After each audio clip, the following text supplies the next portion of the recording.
வணக்கம். இன்னைக்கு டேஸ்டில சென்னா குனி இட்லி பொடி எப்படி செய்யறதுன்னு பார்க்கலாம். இது ஒரு நான்வெஜ் இட்லி பொடிங்க. குனினா குட்டி குட்டி பிரானை நல்லா வெயில்ல காய வச்சு அதை ட்ரை ஆக்கி கொடுப்பாங்க. அதை தான் குனின்னு சொல்லுவாங்க.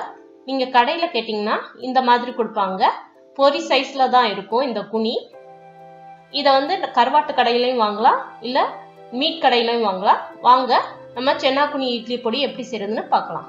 தேவையான பொருட்கள்: சென்னா குனி ஒரு 50 கிராம் எடுத்துருக்கேன். பொட்டுக்கடலை ஒரு கப் எடுத்துருக்கேன். சென்னா குனி எவ்வளோ எடுக்கிறோமோ அதில் பாதி எடுத்துக்கோங்க. ஒரு 20 வரமிளகாய் எடுத்துருக்கேன். 2 டேபிள் ஸ்பூன் மிளகு, 2 டேபிள் ஸ்பூன் ஜீரகம், பெருங்காயம் 1 டீஸ்பூன், உப்பு தேவையான அளவு. கடாய் ஹீட் ஆயிடுச்சு. முதல்ல நம்ம மிளகையும் ஜீரகத்தையும் நல்லா வாசனை வர்ற வரைக்கும் மீடியம் ஃப்ளேமில் வறுத்து எடுத்துக்கலாம். நம்ம எப்பயுமே இட்லி பொடி செய்யும் போது ஸ்டவ்வை மீடியம் ஃப்ளேமில் வச்சுக்கோங்க, கூட வைக்காதீங்க. நல்லா வறுபட்டுருச்சுங்க, நம்ம எடுத்துடலாம். பொட்டுக்கடலையை ஆட் பண்ணிக்கலாம். பொன்னிறம் ஆகிற வரைக்கும் வறுத்தெடுங்க.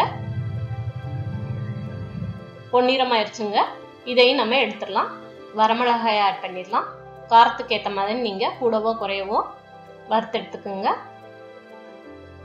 நல்லா வறுபட்டுருச்சு, எடுத்துடலாம். 1 டேபிள் ஸ்பூன் நல்லெண்ணெய் விட்டுக்குங்க.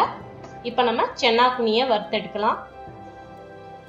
சென்னா குனியை வறுத்தெடுக்கிறதுக்கு முதல்ல அதில் இருக்க தூசியை ரிமூவ் பண்ணிடுங்க. மீடியம் ஃப்ளேமில் வச்சுக்கோங்க, ஏன்னா இது ரொம்ப தின்னாக இருக்கிறதுனால சீக்கிரமே வறுபட்டுரும். 1 டேபிள் ஸ்பூன் நல்லெண்ணெய் விட்டுட்டு அதில் நீங்கள் வறுத்தெடுங்க.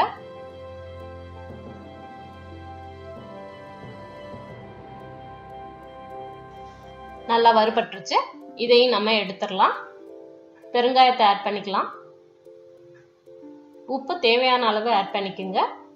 ப்ரான்ல ஏற்கனவே உப்பு இருக்கும், அதனால கொஞ்சம் கம்மியாக ஆட் பண்ணிட்டு அதுக்கப்புறம் டேஸ்ட் பார்த்துட்டு ஆட் பண்ணலாம்.